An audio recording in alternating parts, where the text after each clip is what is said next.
Hey everyone, you're listening to 5 Years Time with your host, Grace Black.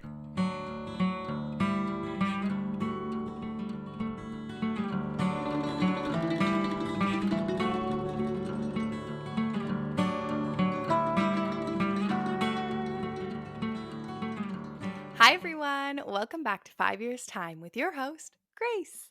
Thank you so much for tuning in. Happy Wednesday. How is everyone feeling?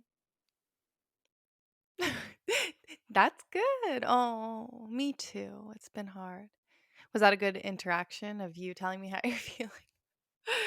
Sorry, I'm in a interesting mood today. Anyways, I guess I will give you a little recap of my life since freedom has ensued. Basically, I've been busy, aka going into the office, spending the weekend at the in laws, um, just doing, out of the house type of things. But other than that, nothing too interesting has been happening because I feel like that's the time of the year. Nothing interesting is going on really.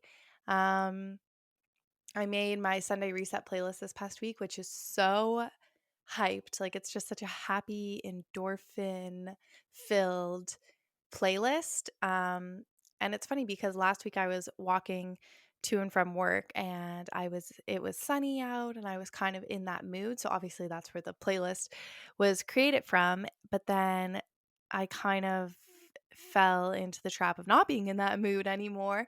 But that playlist has been a nice pickup for me, which will lead us into what I learned this week. But thoroughly am enjoying our Sunday Reset playlist from this week. So if you want to listen to it, it is the first link in our show notes. I'm trying to think of other things that I've got up to this week, but nothing really much. I'm always like episode behind for Euphoria. So the first half of the play episode. Oh, why am I getting into entertainment recap? I forgot we had that. Okay, shh, Grace. Don't talk about the show. Leave it for the end just in case people don't want spoilers. But yeah, you know what? I think I'm just going to get into this episode because honestly, I'm kind of in a funky place with my mood and mindset, and it's about what this focus is for this week. So yeah, let's just get into it. What I learned this week.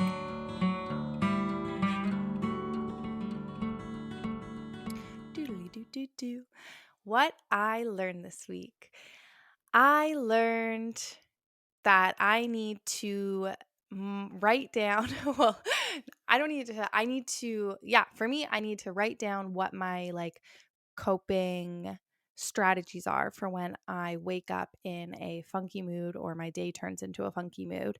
Um, yeah, so that being said, I also need to start doing this. I'm going to start doing this and then I'm going to do a podcast episode about it. But I'm going to like start tracking um maybe my moods every day and like I know it obviously a huge part of that is my like um my cycle and where I'm at. So I just want to like I've become aware of it's like okay, like oh, here's this time like I know that I'm normally like not as bubbly and optimistic. It's easy for me to feel down and negative and it's like a routine, right? You know it's coming up, but I don't actually know it's coming up. Like I know it's going to come up, but I don't have it like written down date wise. So it always comes as a surprise, but then I'm able to be like, okay, I know what this is, but I wish that I was more prepared. So I'm going to actually start tracking and then I'll be able to um, be more prepared. And hopefully I learned something from that. So I will make a podcast episode about that. But that's like just a little side thing. Today I woke up and I was just in one of those moods. I knew last night going to bed, I could feel myself. I was worrying and I just felt like really unsettled. And yeah, I woke up this morning and I definitely felt in a fret, like just not, my mind couldn't stop focusing on negatives and it was multiplying them and it was just not a good place. And I'm still kind of in that mindset and I'm working on trying not to be in it. So I actually did find like the idea of recording this episode a little daunting for me because I'm kind of in the mindset still. Typically, I would try and wait till I was outside of it. Um, but this is a raw and real place to be. So here we are. Um, yeah. So I thought what I've learned, what I would teach you or let you know, and hopefully could help you all as well, is the 5 things that I try to keep at the forefront of my mind when I get into these funky places. And I have never actually written them down until now. And now that I wrote them down, I'm like, okay, I'm going to actually write these down and um, keep them close to my heart, maybe in a phone note, maybe in multiple places, phone note, maybe like a post-it note in the bathroom, on my bedside table, just have it accessible to me. And this will go more into when I start tracking my moods and like daily feelings, to be able to have these accessible as resources for me. So I'm putting them all in one place, which is not only hopefully going to help you, but it's also very helpful for me. But when you just get into those funky spots, when negativity takes over, worry, stress, anxiety, sadness, anything like that, and you just get pulled down. And for me, I feel like I always come off of a high into a low. It's never like I'm slowly approaching it. It's like I go from feeling really good to all of a sudden not feeling really good. Um, these are the 5 things that I use to help me just put a little bit more perspective and help me pull myself out of that negativity loop. Because yes, I do believe that life is about the journey, and it's not about chasing this happiness or um, chasing more and more and more. I don't believe that. I believe that it is about embracing the highs and the lows, the ebbs and the flows. Like, it is truly about that.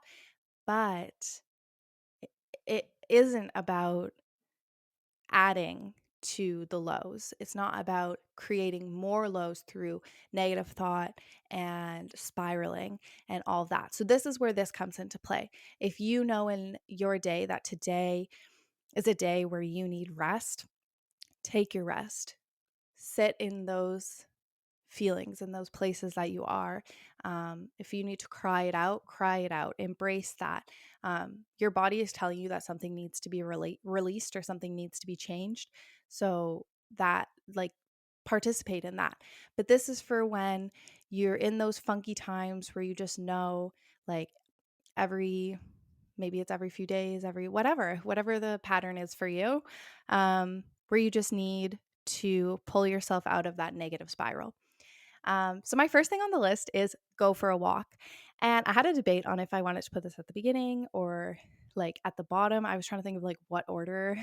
But then I was like, I'm just going to say them. I'm just going to write them down and say them in the order that I wrote them down in, because obviously that the way that they appeared in my brain was for a purpose. Oh, my dog is running away. Sorry if you can hear her. So yeah, going for a walk. And I truly think that this is the ultimate of ultimates. You, when you get outside and you remove yourself from a situation, even if it's just you sitting in your thoughts, there is a difference between sitting in your thoughts inside and sitting in your thoughts or moving in your thoughts outside and having your feet connect to the ground. And if you can do this in the summer or like depending where you live, like right now, grounding is when you connect your feet and or body to the actual physical natural ground. So a little hard in the wintertime because it's cold and your feet would be very, very cold. But if it is an appropriate season or appropriate temperature outside for you to actually go outside and remove your socks and have your feet in the ground and on the grass and connect with nature, it is a really, really powerful way to pull yourself out of those spirals. And so going for a walk, even better if you can do grounding practice as well, but definitely going for a walk, getting fresh air. And 100%, it is something that going for a walk probably is the hardest for me to do when I'm in those moments of negativity and spiral and fret. but I know that it will make a change. So now that I've actually written it down, that's great because these are easier coping mechanisms. It's all about putting the the supports in place for you, right? So this is me putting a support in place for me now, having it written down, and hopefully you listening to this episode can help you think of what those supports will be. But yeah, so going for a walk, just getting those fresh air and hearing the birds chirp, and just you'll be surprised what light you can see when you're on a walk or how you can bring yourself back into perspective. Dancing, number 2. Dancing. Now, this one is big for me. And as I was saying, this week's past Sunday Reset playlist has been really great for me because it is super uplifting, endorphin inducing, and it's kind of the opposite of how I feel. Um, and yes, I do love to listen to sad music when I'm sad and stuff like that, but I'm not necessarily feeling sad right now. It's more just like, ugh. But anyways, what I was going to say was just putting on, if it's sad music you want to dance to, whatever, putting on whatever music you want to dance to. For me, it's been really uplifting and fun songs, and just really let go and let loose for at least one song a day. Like I think that that's a beautiful thing to live by, but especially when you're in these negative moments.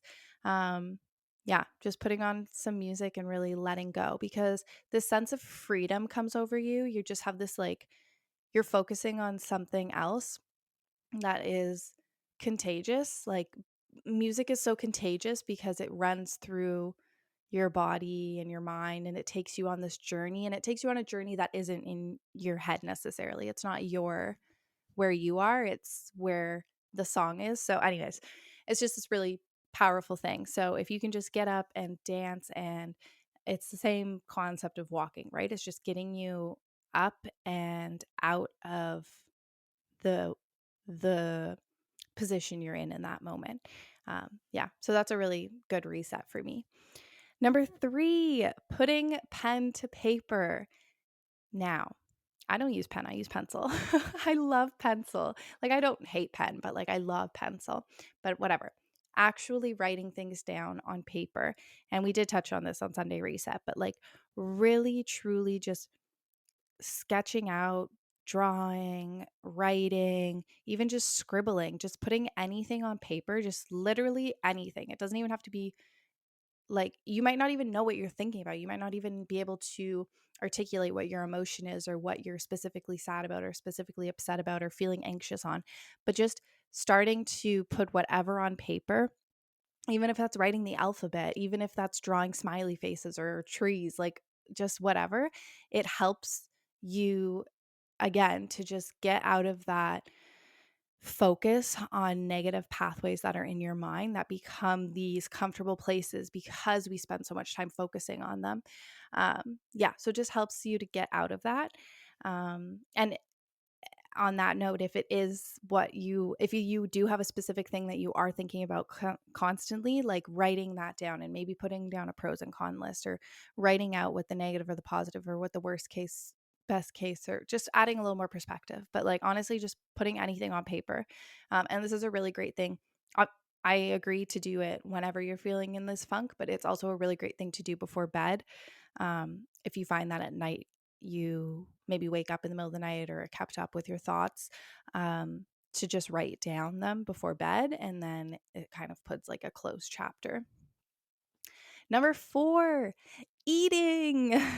I know for me personally, this might be a very personal one, but for me personally, like hunger is such a huge part of my mood.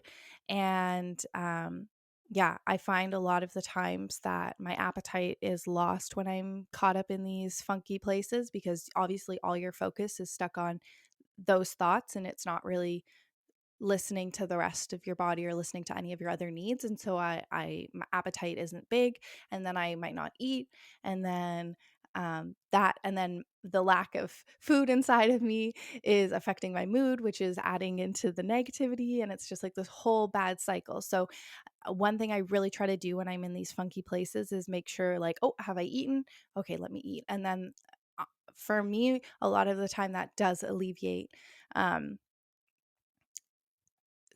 the heaviness of the negativity. It will lighten it a bit. um And especially if I add it in partnership with another thing here, eating and going for a walk, or eating and writing down, or eating and dancing. If I partner it, it's a really, really good thing for me. So eating is really important. And I think that a lot of the times it might be overlooked as something that can be um, helpful to your emotions, even though we all know about hanger and that. But I think when you're in that place, you don't think about it. So eating. And number 5, reassuring myself that this is a now thing and not a forever thing. I think it's really easy to fall into this trap of feeling like your world is imploding on you, and that you can't see the light at the end of the tunnel. When I was postpartum, someone had said to me that you can't see the light in the darkness, and that was really helpful, because when I felt like I couldn't see things getting better because it was so new to me, and it just felt like every day it was going down and not going up, and I couldn't see how it could possibly get better.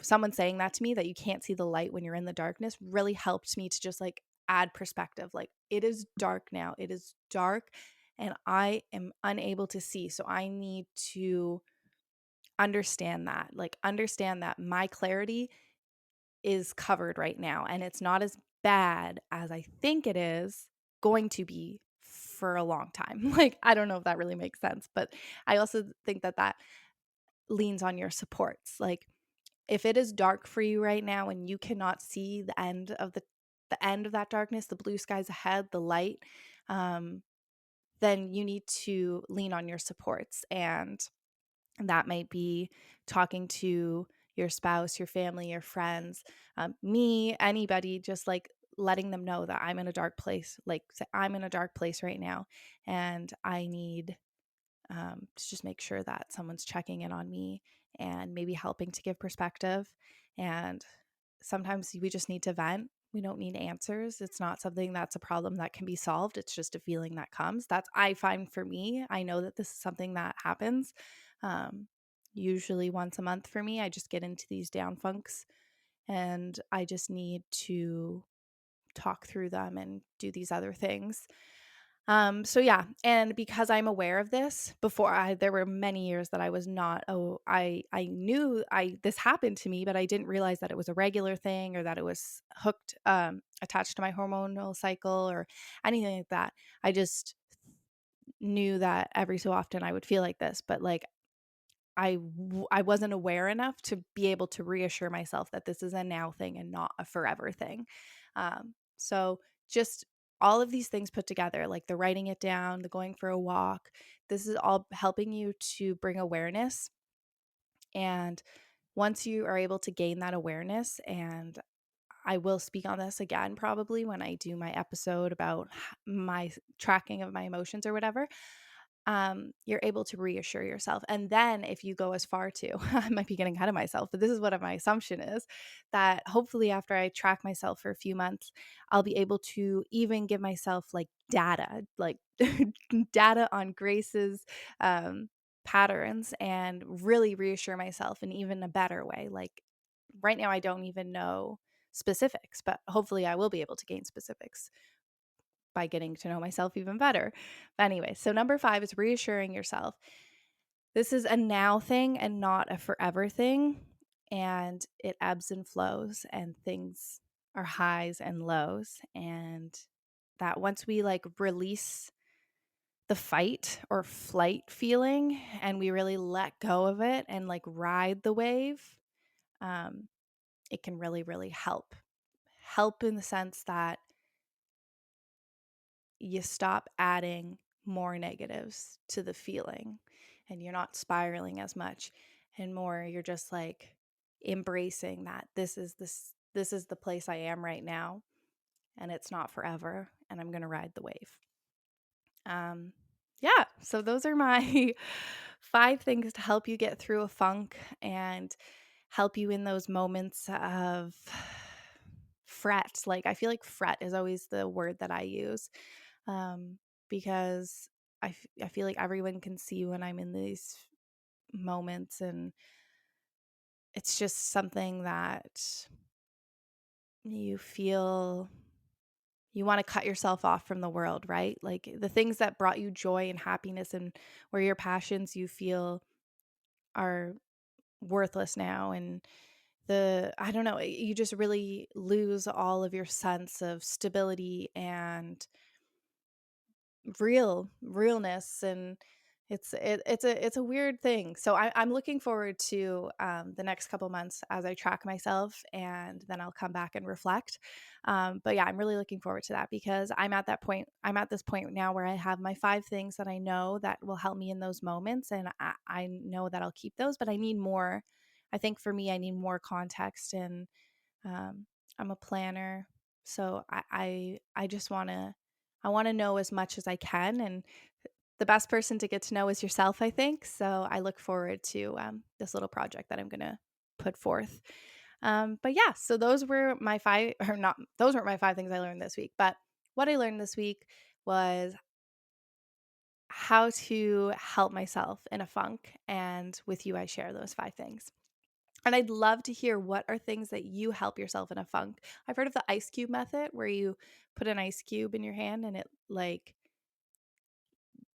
all your brain power goes to that. And so it kind of pulls you out if you're in like if you're in like a really bad spiral, or um, having an anxiety attack or whatever. Like, I'm not sure specifically, but I know that it can pull your brain. So I've never tried that before, but I'd love to hear what you guys use, and if you've ever tried the ice cube hack or any of these things. So let me know. Okay, getting on to our roses, thorns, and buds.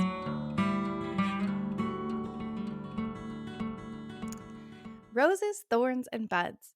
My rose from this past week is freedom, getting out and walking a lot. I was walking a lot this past week, and I was really enjoying the sun. And when I left work, it was sunny, and that hasn't been the case. So that was just so nice. It's just, I am totally solar powered. Being a Leo, I feel like obviously I'm a sun sign. Like, I am born into the sun, live for the sun. So the sun really does affect me. But also, I just feel like the sun is a beautiful, beautiful thing, and I will never take it for granted. I love it so, so much. So, yeah, being able to leave work and walk home in the sun has been such a beautiful thing. I also went to, oh, I guess I should say that this is my rose too.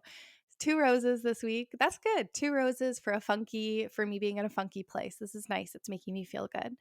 I went to a medication class, no, a meditation class on Friday, a sound bath meditation class, which was amazing. I signed up for it maybe a month ago. It popped up, and I knew I had to sign up because I am obsessed with sound baths, but like going to live classes is phenomenal, and I haven't been to one in so, so long. So yeah, then I ended up having a funky Friday, and obviously now I'm in this like I like entered this funky place. So it was like the universe knew that I needed that class at this moment, and it was really, really powerful for me, and it helped me to bring a lot of focus onto what my priorities are, which kind of also has now confused me on what I've chosen as, or what I have as priorities currently. So I don't know, things may be changing, not necessarily with the podcast, not what I'm talking about, but like in my life, it just helped me. Um, but yeah, so that was a really beautiful thing. And I am going to fully disclose that my timer was just going off for um, my lunch. So I had to run down to the oven to turn it off. Anyways, that's why I'm kind of out of breath. And I kind of forget where we were like, what note I was left on, but it was me talking about the meditation class. But yeah, it was a really beautiful, beautiful sound bath, and it used many different things, not just bowls. It had um, gongs and rain sticks, just so much lovely, lovely stuff. And I was able to, um, yeah, it was a really working class for me. Like I felt like I was really working through some things.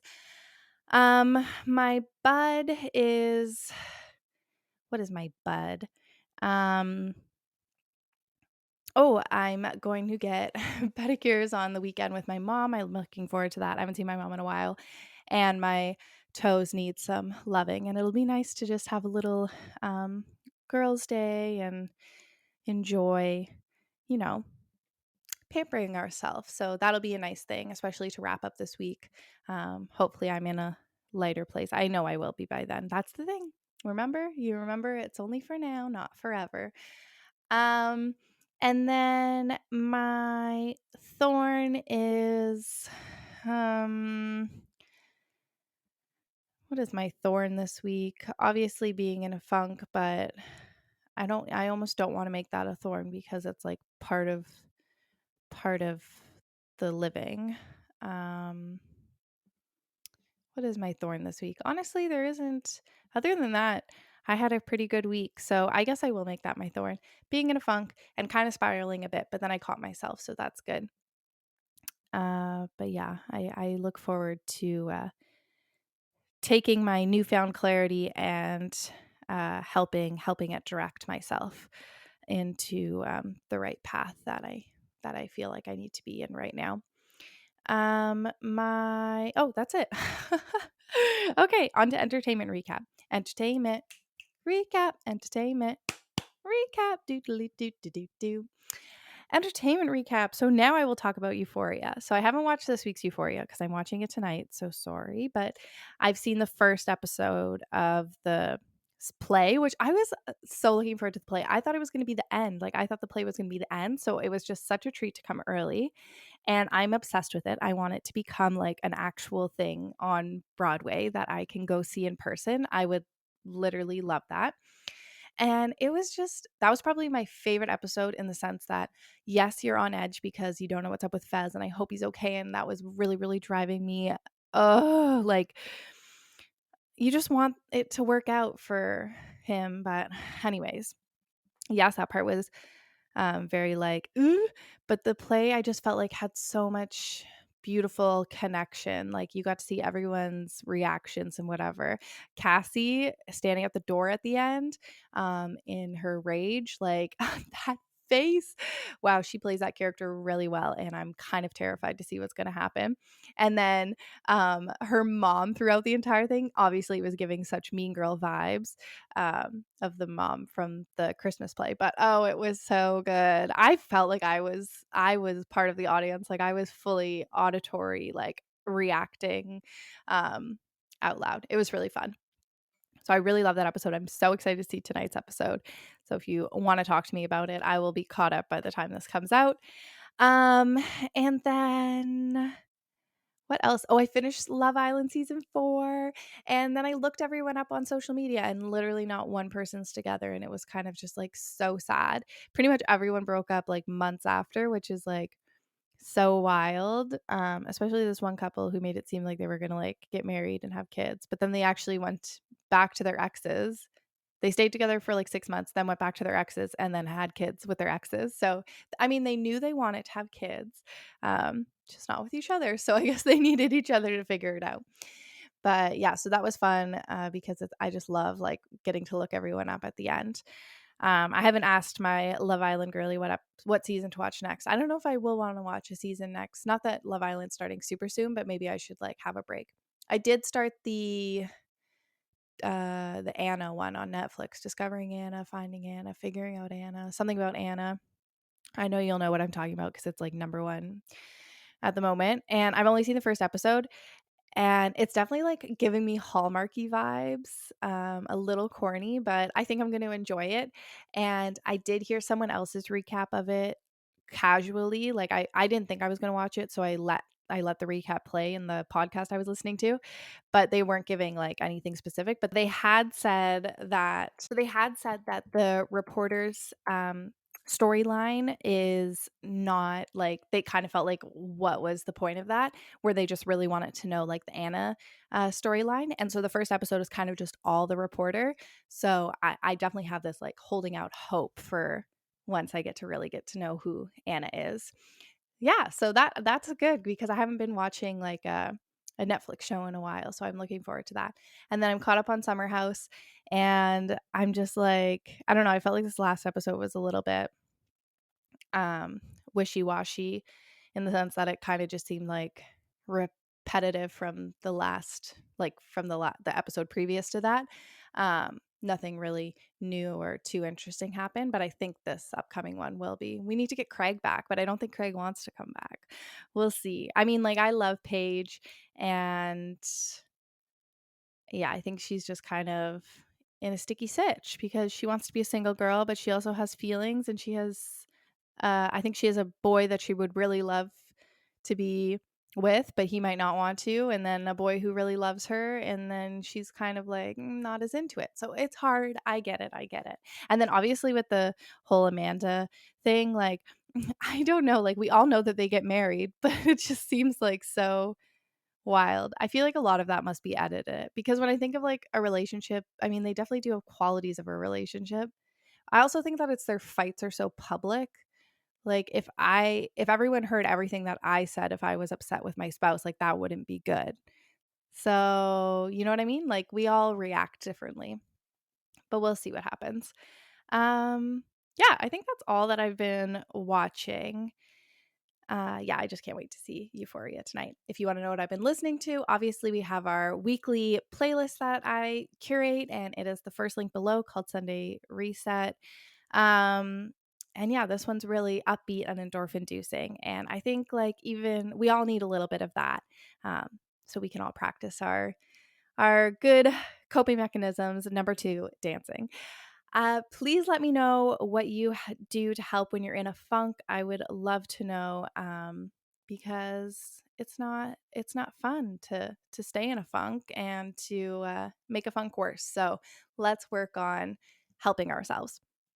Thanks so much for listening. Look forward to coming back on Sunday for Sunday Reset and next Wednesday for another 5 years' time. You can follow us on TikTok, Instagram, Facebook, um, wherever you listen to podcasts. Everything is linked in our show notes. And I look forward to our conversations to come. Have an amazing week. Lots of love. Mwah!